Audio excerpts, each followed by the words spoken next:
Kemerdekaan buat aku adalah ketika kamu udah nggak bergantung dengan orang lain. Maksudnya mungkin dalam financially independent atau udah nggak menyusahkan orang tua. Tapi kalau sekarang pun sebenarnya pandemi belum berakhir, gue tetap akan terus berkarya sih. Kenapa gue bilang long term? Karena bisnis ini bukan bisnis short term. Kita belajar hal yang baru sih pada saat waktu kita jalanin sisi hidup Skopi ini gitu. Halo, balik lagi di Podcast from Home. Masih sama gue, Ingga Putra. Senang banget gue bisa nemenin kalian lagi.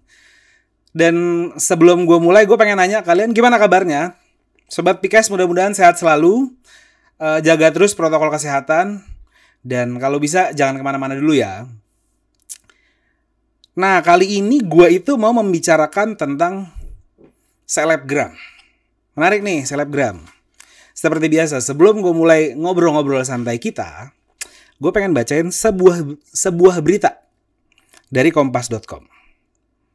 Di era booming penggunaan sosmed, makna orang terkenal mulai meluas, yakni termasuk di dalamnya mencakup mereka yang dianggap populer di media sosial. Kelompok ini kemudian dikenal sebagai selebgram. Para selebgram ini dianggap orang terkenal di sosial media karena memiliki ratusan ribu pengikut. Bahkan jutaan. Dalam endorsement, di media sosial semakin banyak jumlah pengikut, lazimnya semakin besar pula tarif yang dikenakan. Wow. Tapi pertanyaannya adalah begini. Ketika suatu influencer atau selebgram promosi suatu barang, apakah memang benar mereka menggunakan produk tersebut atau memiliki minat pada suatu bidang? Nah, di episode kali ini menarik nih ya. Di episode kali ini gue kedatangan selebgram, Kecil. Nah, nggak cuma selebgram ternyata. Dia juga adalah trader. Ini, oke, gue kasih tahu. Selebgramnya ini adalah cewek dan cantik banget. Dan dia adalah businesswoman. Kita langsung aja mungkin kenalan kali ya ke Umi Kalsum. Halo Mbak Umi Kalsum. Halo. Gimana kabarnya? Aku baik, alhamdulillah. Alhamdulillah. Juga. Gimana PPKM? Ada yang berubah nggak selama PPKM? Aku dari aktivitas modeling udah berkurang banyak banget. Terus kalau influencer di Instagram sedikit-sedikit adalah. Tapi kalau kantor aku masih termasuk esensial, jadi ada sedikit WFO seminggu sekali mungkin.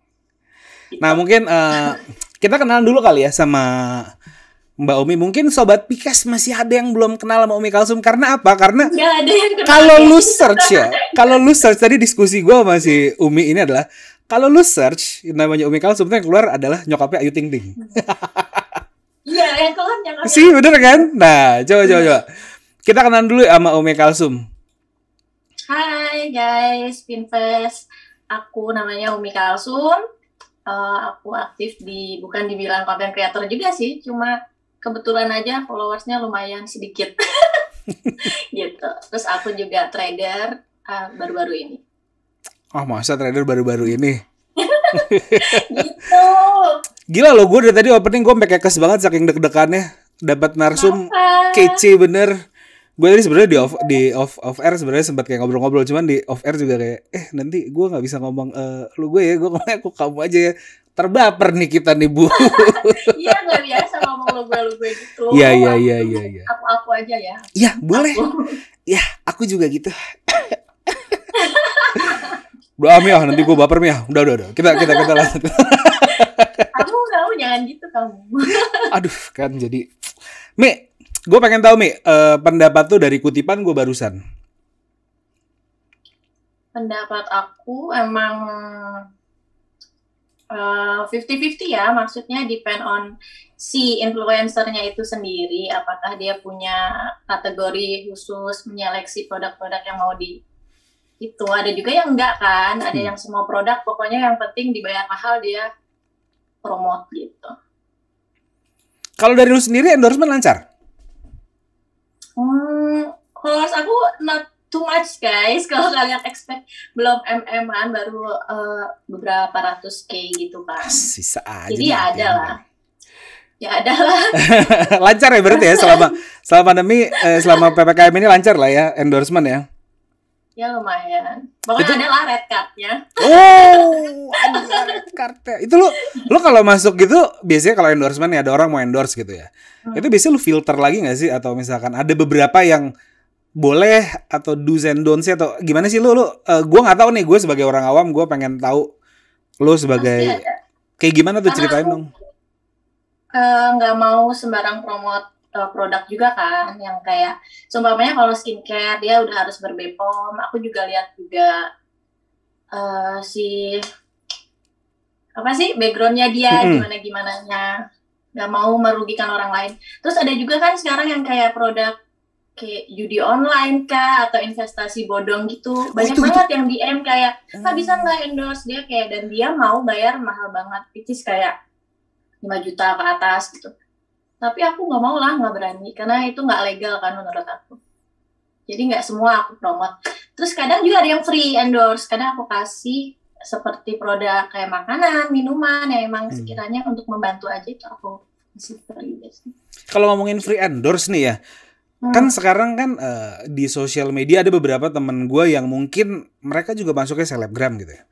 Mereka kadang-kadang suka posting, gue untuk jam sekian sampai jam sekian gue memberikan waktu untuk free endorse deh buat kalian untuk membantu usahanya gitu. Lo pernah gak sih ngelakuin hal kayak gitu? Pernahnya sih aku kayak paid promote ya, jadi dia nggak perlu kirim barangnya ke aku. Jadi kamu punya usaha apa, kalian boleh posting di story, tag aku, nanti aku akan repost gitu.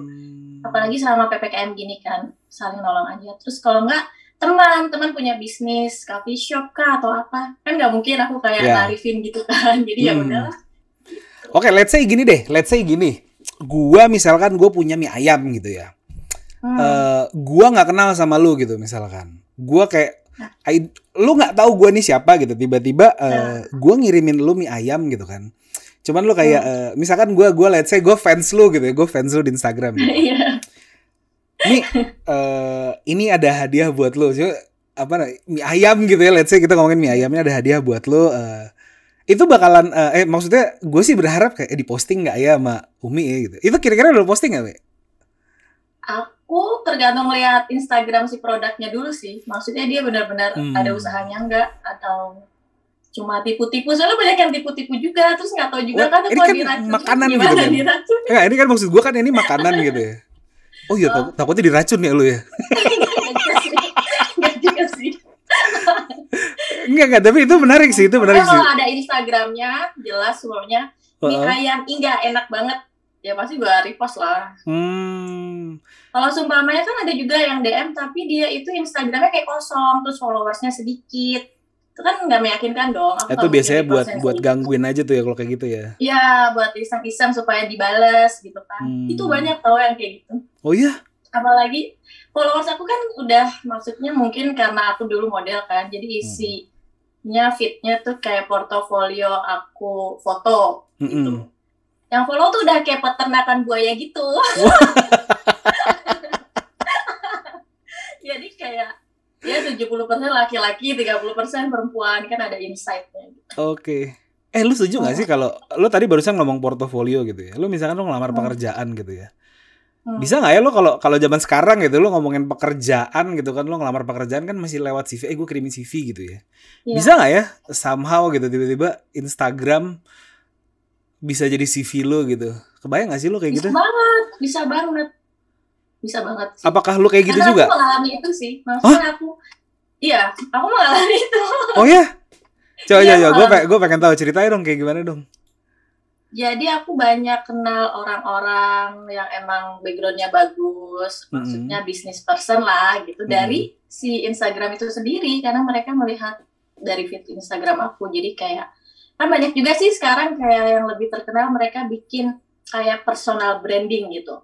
Aku mau nampilin image aku seperti apa nih, aku pengen nampilin image aku anak muda banget, catchy, bergaya atau gimana. Kalau aku pengen nampilin aku businesswoman gini gitu. ya gitu. Terus jadi yang berkaitan dengan itu, misal kayak Pinfest ini kan tiba-tiba connected to me. Ya nggak sih? Iya. Masuk Gitu, Pak itu Eko, bagus. halus juga. Mi, Berguna kok. oke. Menarik sih Mi ya. Mm-mm. Aku Dan merasakan kayaknya beberapa kemudahan sih dari punya sosial media yang tertata rapi gitu. ya. Please. Ngomongin Walaupun akun belum ada. Instagram yang tertata rapih nih, gue penasaran. Lo punya admin gak sih di belakang? Oke, yang manage Instagram lu siapa deh? Nggak ada. Lu doang? I do it all by myself. Lagian aku nggak yang effort banget gitu. Maksudnya nggak yang sengaja. Oh besok gue bakal sewa studio, gue mau bikin konten dengan tema seperti ini kayak yang emang udah selebgram gitu. Oh Nggak bohong. itu, Foto maksudnya. lu tuh foto-foto ini semua gitu, foto-foto kece semua gitu, yang ada bokehnya. Enggak yang juga, bener-bener. justru gue malah kayak daily gitu. Kalau gue merasa, oh gue lagi pingin OOTD-an di suatu tempat, gue foto. Kalau enggak ya mungkin 2 hari, 3 hari, 4 hari gue nggak posting juga. Oh gitu. Gitu. Tapi kan ada yang emang mereka niat banget kan. Nih Kayak gue bikin mindahin konten. kamera gue dulu ke sini biar ya kan, biar kelihatannya di depan gitu kan. Gue dari tadi mencong-mencong begini. Oke. Lanjut Mi. Terus. Kan ada influencer yang emang mereka content creator. Jadi mereka mempersiapkan tim, ada admin, emang untuk bikin konten untuk di-share supaya followersnya bertambah terus. Kalau aku kayak nothing tulus gitu, tiba-tiba banyak yang follow aja gitu. Oh, berarti benar-benar Iya. nggak ada yang manage akun lu gitu ya? Nggak ada. Nah, kalau gue pengen tanya, lu mulai endorse tuh berarti dari kapan ya? Ketika follower lu banyak kah atau gimana? Ketika followersnya puluhan kala ya. Kalau dari lu nih Mi ya, biasanya klien yang datang ke lu, itu biasanya mereka datang dengan brief nggak sih? Gue pengen tahu deh. Ada yang iya, ada yang enggak. Untuk produk-produk yang banyak kompetitornya biasanya mereka kirim brief berupa kayak PDF gitu sih. Detail banget. Tapi kalau dari lu, ancamannya gitu. oh, kalau dari lu punya template nggak sih? Misalkan ada yang do's and don'ts buat lu sendiri gitu? Nggak ada Nggak ada. Itu biasanya datangnya dari klien tuh ya? dari klien. I see. Oh, kalau aku ada sih mungkin batasan-batasan kayak misalnya baju atau apa gitu.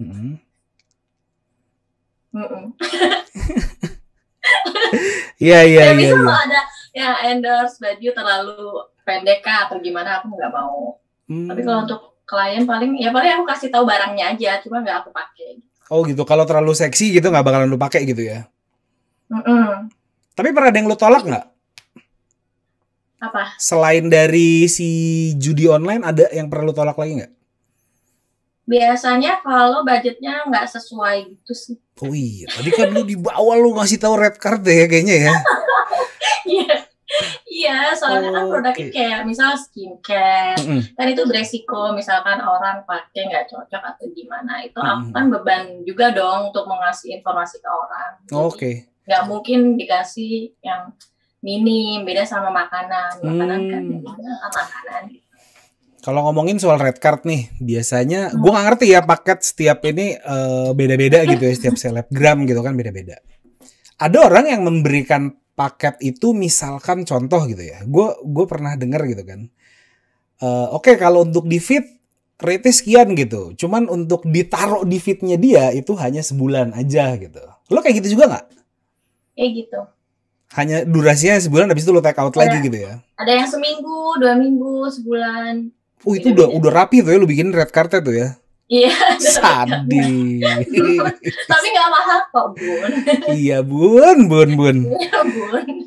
Lo kalau dari lo sendiri nih ya, ide kreatifnya itu dari lo atau ada tim lo yang ngerjain? Aku sendiri aja karena paling sebatas kayak nouns, menjelaskan ini misal ingredientnya apa, bla bla bla bla, rasanya wanginya seperti apa gitu aja sih. Cuma kalau untuk yang kayak iklan banget gitu, kayaknya belum sampai ke situ aku. Iya.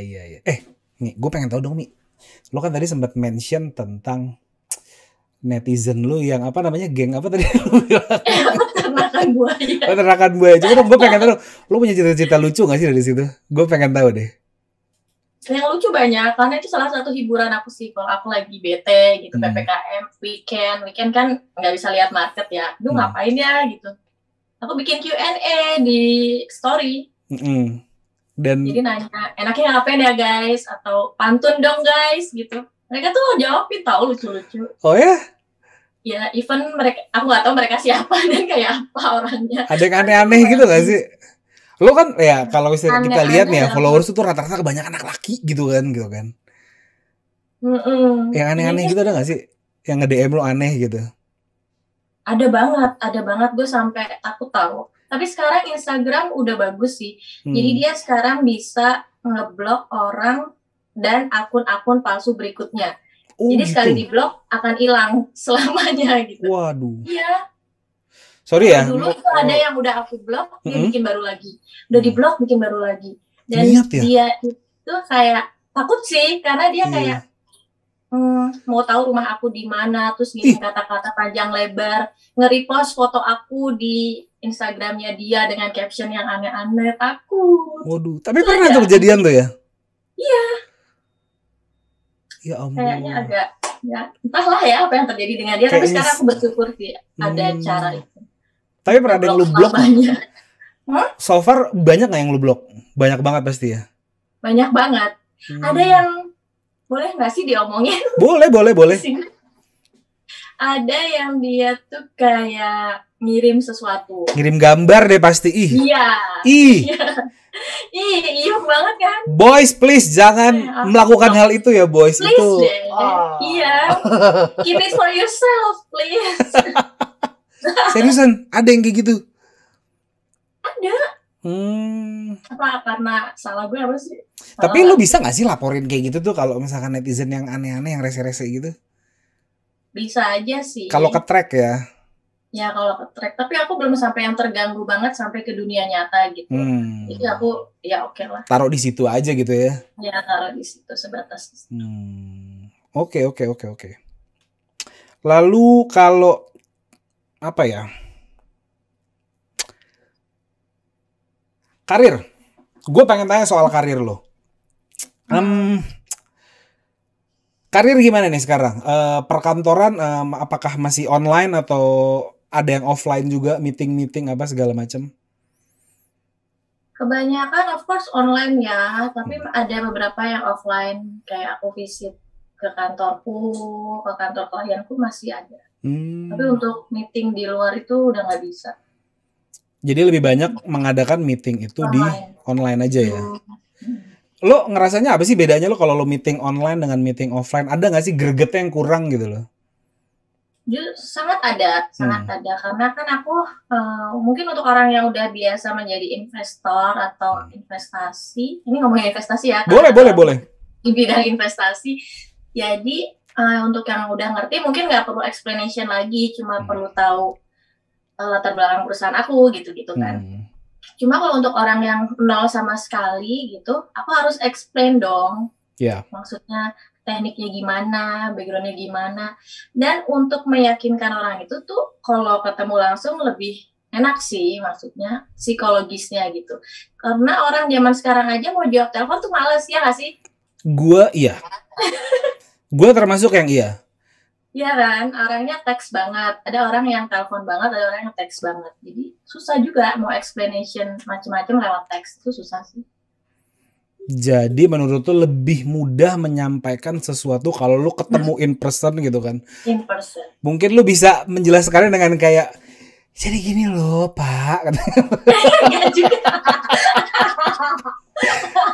Enggak, tapi lu Enggak juga. Oke, kita ngomongin investasi dulu deh nih. Kita ngomongin tutorial, pakai platformnya atau gimana kan, harus dikasih tahu juga. Ya bisa sih lewat video bisa juga. Oke, tadi kan lu sempat mention tentang investasi nih. Lu berarti kan lu industri lu mungkin bergerak di bidang trading ya? Apa ya industri ya trading ya? Foreign exchange. Lu berarti trading forex? Lu trading nggak? Tapi lu trading nggak? Lu melakukan trading nggak atau? Aku melakukan trading. Trading saham, forex kah atau kripto? Aku komoditi. Komoditi. Forex nggak? Forex enggak.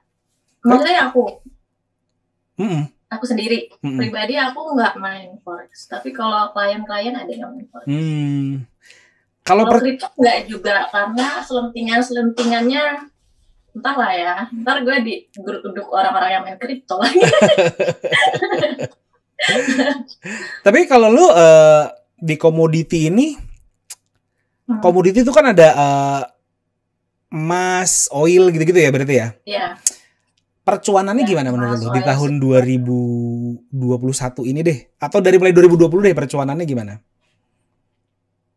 meningkat sih. Yang lucunya itu dari semua sektor ekonomi, kayak di saat pandemi ini kan menurun ya. Pasti kayak saham perusahaan, kalau main stok tuh pasti turun juga kan dividen.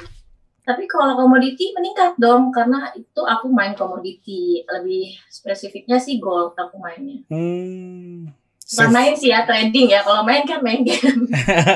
Iya, itu nggak bisa dibilang. Karena kalau misalkan itu bisnis ya berarti ya.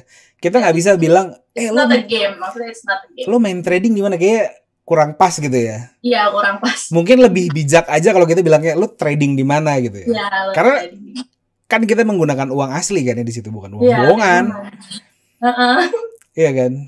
Ya, tapi ada tuh di tongkrongan rata-rata tongkrongan anak zaman sekarang ya, kalau lo percaya nggak percaya, mereka tuh udah diskusinya tuh udah ngomongin ke situ loh. Ya bagus dong. Memang meningkat sih, maksudnya dari pandemi awal itu dia naik banget, tinggi banget, terbang banget sih komoditi. Sejak pandemi menurut lo ya? Iya. Jadi kekhawatiran orang untuk mengamankan uangnya mungkin ya, jadi banyak orang invest, kan itu tergantung supply demand ya. Jadi meningkat banget gitu. Terus saat ditemukannya vaksin dia agak turun sedikit, tapi sekarang naik lagi. Walaupun semalam drop sedikit. Gile nih market update banget. Keren. Ini kelihatan nggak kurang tidur nggak sih ngeliatin market semalaman? Oh ya, gitu. Friday night gitu udah. Nggak kok, cantik kok. Lo ngomongin gue, aku kamu mulu sih, gue jadi baper kan. Mi. Lo oke, tadi kan lo udah melakukan investasi di mana namanya? Komoditi ya? Komoditi. Selain dari komoditi deh, dari hal lain lo melakukan investasi apa gitu nggak di luar dari itu? Investasi diri ya? Boleh, itu gue setuju. Yang kayak tadi gue setuju kalau lo bilang investasi diri. Gue pernah sempat di topik gue sebelumnya itu adalah yang gue mention adalah tentang skin investment. Ya. Jadi lo investment di treatment badan lo melakukan itu nggak? Sometimes. Penting nggak sih itu buat lo? Penting dong, karena mempengaruhi confidence. Terus ya gitu deh, biar ngurangin pakai filter kan. Ini nggak ada filter deh, gue sedih deh. Oke, di semua Instagram lo foto-foto lo apakah itu menggunakan filter? Please jawab dong. ini. Oh iya dong. Please jawab ini. Apa adanya aja ya. Maksudnya you post the best moment dan the best look. Gak ada orang yang mau kelihatan jelek dong. Iya benar. Ya kan. Benar. Ya. Oke. Penampilan untuk lo itu apakah bisa investment? Ya, silakan. Penampilan itu menurut lo penampilan itu bisa memberikan dampak nggak terhadap karir lo? Bisa. Kayak gimana? Gue pengen tahu. Salah satu kayak yang aku bilang self investment kayak gitu sih.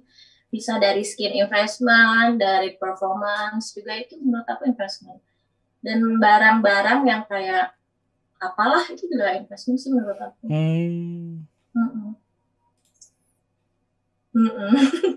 Kalau saham itu kan semuanya surat berharga, letter of trade, kan nggak ada fisiknya. Tapi kalau fisik investasi juga dong.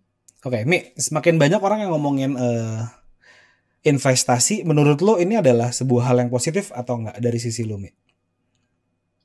Menurut aku sih hal yang bagus ya. Berarti semua orang mulai aware dengan investasi. Bagus. Sebenarnya dari dulu sih, cuma karena sekarang marak sosial media, jadi baru terekspos aja menurut aku. Lo pernah posting anything tentang investasi kah di Instagram lo? Pernah. Percuanan. Yeah. Market update sih juga lo taruh di situ berarti? Market updates aku nggak share, itu ada Instagram khusus lah Oh gitu. dari Nah tuh, perusahaan. buat teman-teman ya yang pengen Pengen tahu, tahu. pengen tahu lebih lanjut tentang trading bareng sama Umi Kalsum, langsung aja jangan lupa di DM Instagramnya di mana, Mbak Umi? Di umi.klsum. Asik. Jangan lupa ya di Ya itulah DM. pokoknya. Oke, Mbak Thank Umi, you. Mm-mm. any last words mungkin buat teman-teman yang apa ya, yang pengen investasi atau oke gini deh, gue tanya gini deh. Tidak ada kata terlambat untuk melakukan investasi. Any tips mungkin dari seorang Umi Kalsum?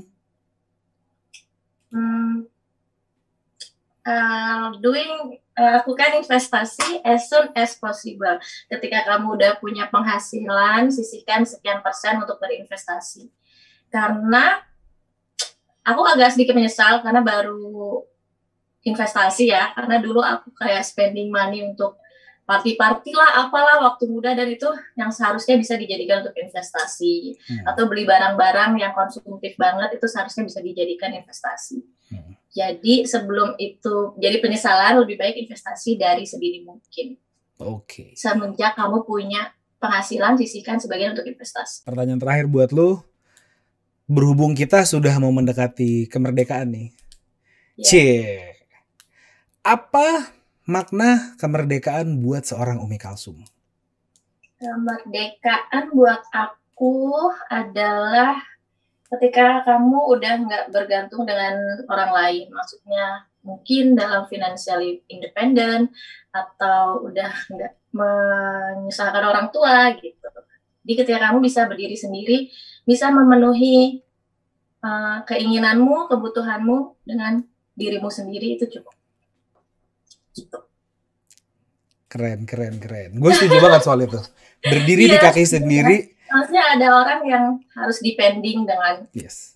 siapakah gitu. Betul. Aku merasa merdeka kalau aku udah besok pagi aku udah nggak usah mikir, gue harus gimana ya gitu, karena gue udah independen gitu. Iya. Ya ampun, thank you banget loh Umi Kalsum sudah mewarnai Pcast from home kita hari ini. Waduh, gila nih. Buat teman-teman yang pengen dengerin ngobrol santai kita, jangan lupa mampirin ke YouTube kita dan ke Spotify kita di Pcast. Jangan lupa di likes, di share, dan di subscribe. Gue Ingga Putra. Aku Umi Kalsum. Sampai jumpa di Pcast berikutnya. Bye-bye, stay safe teman-teman.